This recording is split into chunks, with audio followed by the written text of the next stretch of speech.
Good morning, afternoon or evening wherever you are in the world, and welcome back to Ventura Studio with me, Dan. This month we're going to be honouring one of the finest summer blockbusters ever produced, the one and only Back to the Future. This year the movie's celebrating its 40th anniversary, and I thought what better way to pay homage than to create not one but two dioramas, one set in 1955 and the other in 1985. So let's crack on then.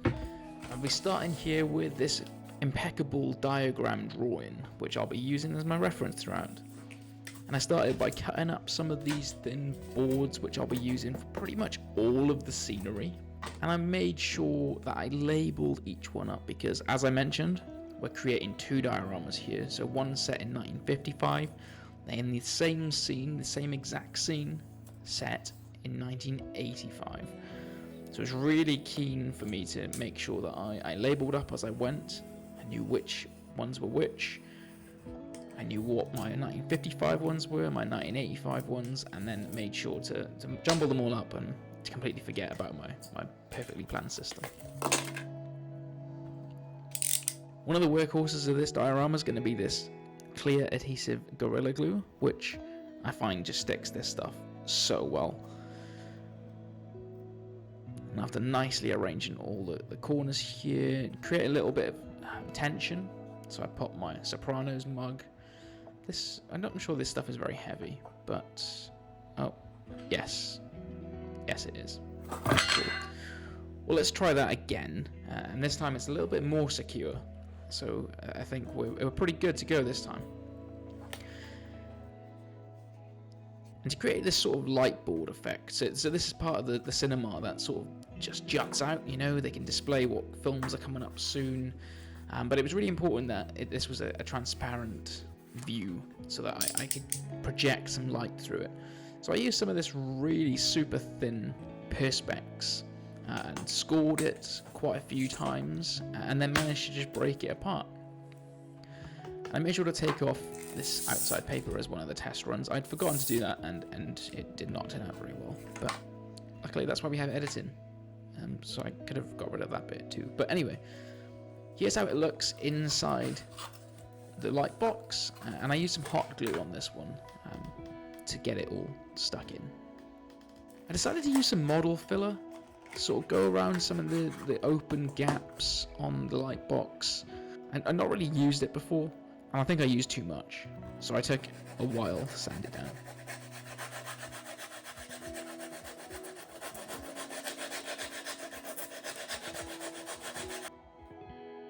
Used some of this two-part epoxy to create a little bit more structure to the exterior, in particular where extra lights will go, and as you can see, it turned out pretty well.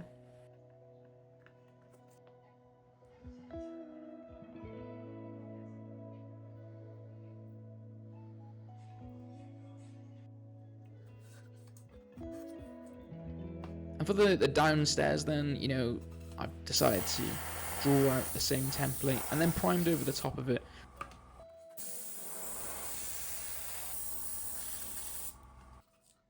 Made sure to prime the light box too. So I used some white on the light box element and then black for the exterior.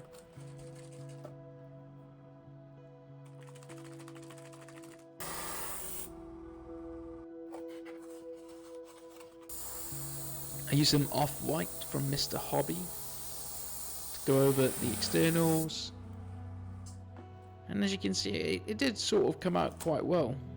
You know, it's got that plasticky metal look that they used to build these buildings out of, but I'm not very happy with the fill-in job that I did. So there's always that to fall back on, so good job, Dan. This light box bit, however, did turn out really well. I was really happy with this. Just some extra accent or guidelines that the guys used to put up the letters. What's really cool is that on the display pictures of this town cinema, it's got this really old school concrete like roof, like the upper half is basically pure concrete.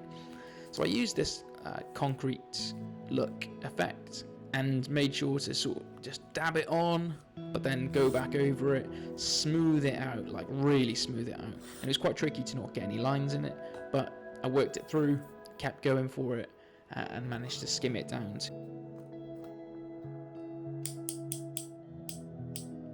And next up, so the downstairs where the doors are, it has almost like a tiled look.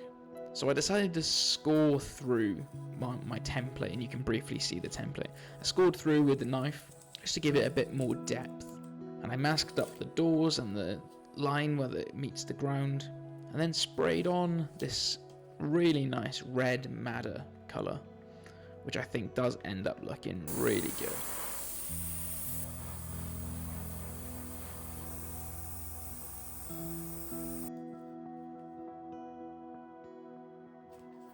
And taking off the bottom half of the mask in here to put on some grey sort of look where it will join onto the pavement. And I decided to do this by brush because I just feel like I wasn't getting the right look with the airbrush. But then masking it off again, ready to do the doors, and I decided to mask the doors up with black just to give it that bit more depth. So I used this one-shot primer on the doors, and then added a slight little extra bit of masking, especially around where the handles will be, and used this Mr. Hobby russet colour, which I think gives a really nice deep red and really nicely offsets against the tile red. Using some of this silver then, which is actually the same silver that I used to paint the DeLorean in, but just to give it the handles that little pop. And then I scored through the centre just to make it look like where the doors do join. I decided to really go for it with some black outlining paints, and you know, it actually turned out pretty well, which I was quite happy with. And I topped it all off with a bit of gloss paint, and the eagle-eyed among you can spot a few little dots where the red unfortunately peeled off and I had to go back in, but we'll ignore that. Anyway, onto this bit now. So this is actually going to be the pavement which joins onto the board that you could just briefly see underneath. So again, trying to keep it all into that 1/24 scale. I drew out some pavement or sidewalk lines, and again scored it through just to give a bit more depth, and I used a pencil to go also underneath to give it that extra dark layer. And I primed this up with again the one-shot black, went over the top of it with some neutral grey.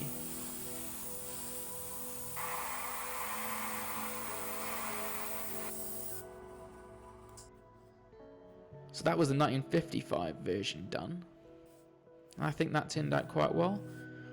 So going over it with a matte coat of gloss, and now you can see the 1985 version in the background there, which has a few extra scorch marks or cracks on the floor, and I needed to dirty this one up. So using some of this Agrax Earth shade, decided to go over the whole thing and just really give it a grimy look. And I think it looks pretty good. So just finishing off with just a really, really light coating, like a dusting layer of grey. I think the sidewalk's pretty good. Now, here is the light box, and as you can see, there's quite a few lights on the actual version in the film. So I'm going to try and recreate that. Now we've got 3 different sets of lights here. One being the red, one being the blue vertical lines on the concrete, and then the town logo. I managed to get these awesome letter figures, and I think it was off AliExpress, but these awesome figures that spell out the word town just really made this come to life. So I soldered all these up and got them stuck into position.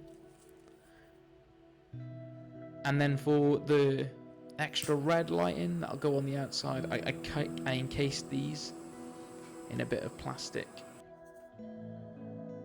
and then soldered them all up before sticking them down onto the model. And again, I used a bit of hot glue for this to make sure not to damage any of the wires.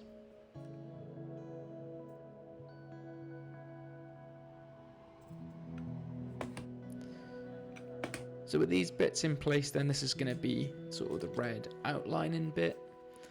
And then we just need to light up the actual display where the letters go. So I use some of these regular white LEDs and just place them just behind the board, facing up to give it that projection view. Now for one element of the concrete, so this is the 1985 side of it, and it's just a little bit dirtier. So the key theme really between the 55 and 85 scenes is that 55 is clean, it's new, 85 is a bit dingier, it's dirty, and it's not even actually a cinema anymore, right? I think it's a church. So I just put a strong layer of Agrax Earthshade over all of it. I think it turned out pretty well. Now you can see that the right door here is not painted, and that's because it's going to be crashed into. But also, this is one of my favourite parts of this diorama. So in the original film, a lot of the town cinema is taken up by posters. Now they're probably religious posters, right? But I decided to go for a bit of not only movie influence, but channel influence. So all these posters that you can see on here now, I'm sticking down on printed sticker paper, but they all are related to dioramas that I have planned over the next few months, or have already delivered on the channel. So you can see, for example, Terminator, Star Wars, The Goonies, which all have dioramas up on the channel now. But still to come, we've also got Rambo, we've got some James Bond inspired stuff, we've got some history inspired stuff where you can see some of the Marines and the HMS Victory potentially in the background there, as well as some more just great movies or TV shows that I want to create dioramas of that are all celebrating major anniversaries this year.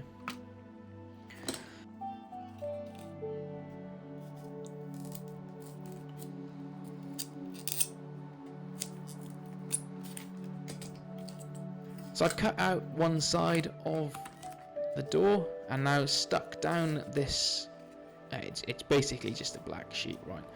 But it's just given a bit more depth as to what you'd expect inside the crashed hull. Some further 1985 specific element here, and this is a cross, as you probably can tell based on the screen. But the reason that I'm doing a cross is that, as I say, that the town cinema is a church in the 1985 version, and it's got this great cross with Jesus Saves attached to the top of it. So I printed off some of these really individual letters and stuck them down, and then I think that all came out quite well. You can see me now just finishing off the 1955 concrete topper, and that's got its vertical blue lighting. I'm just trying to create a bit more space for it, so cutting out some shapes.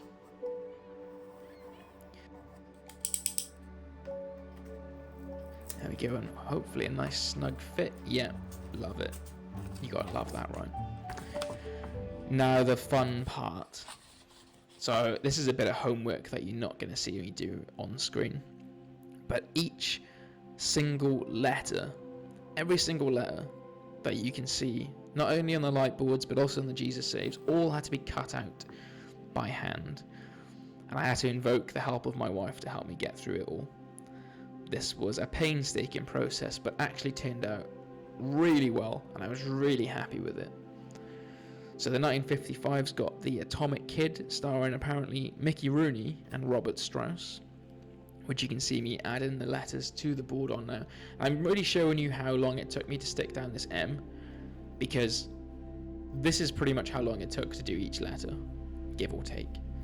It was not a fast process. It was a long process. And there's quite a lot of footage that's still on the editing room floor. Once all those are stuck down, I gave it a glossy coat just to make sure that those stickers stayed in. And here you can see the 1985 version, The Assembly of Christ by Reverend John Crump. You saw me filling in with a bit with black marker then too. So starting to assemble the final scene now, and I've got two of these boards, and both are going to need the road, right? So I've got this great asphalt Paste Scenics by Mig. And similar process to the concrete, I'm just going to layer this down. I'm doing quite a thin layer because they take up quite a lot and it's not cheap. But a really thin layer for the road, and then sticking down the sidewalk, pavement, whatever you want to call it, and using whatever things I have near me to make sure that that gets stuck down. So these are some of the flames. I'm not overly happy with how these turned out. They look great in the painting, but I don't know if they look a bit out of place in the final diorama. So I used some blue flame and some orange flame for the top, just like it is in the movie. A bit of final assembly here then for the cross. And again, really happy with how this turned out. I think both 1955 and 1985 versions just really look how I was going for. They really match the vibe. So now to set up a bit of extra lighting for these flames, I wanted to make it sure that it was all in the right place, relevant to the movie. So I put the flames down and then I cut through some of the asphalt, which is where the lights are hopefully going to shine through. And once all the holes were dug, screwed, whatever we'll go for.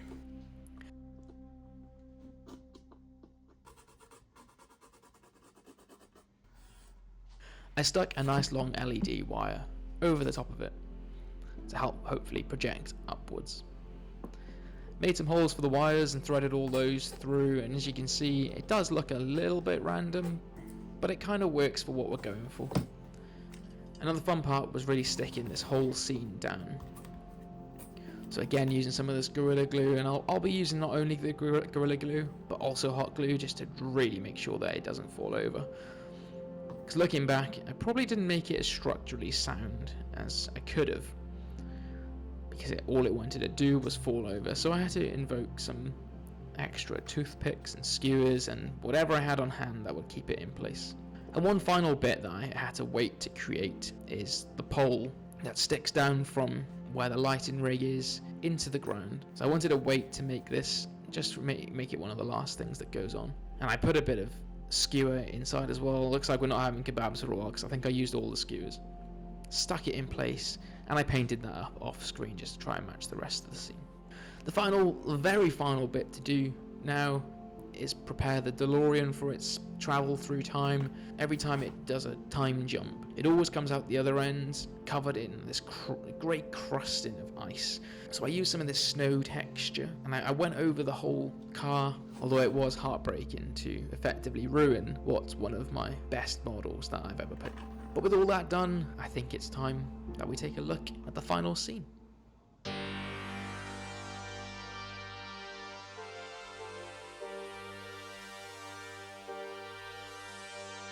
So there we have it, a Back to the Future double diorama special scene at scale.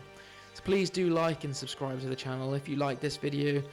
There are loads more scenes coming up, recreated at scale, and some more history dioramas too, if that's your thing. Thank you very much for watching. Until next time.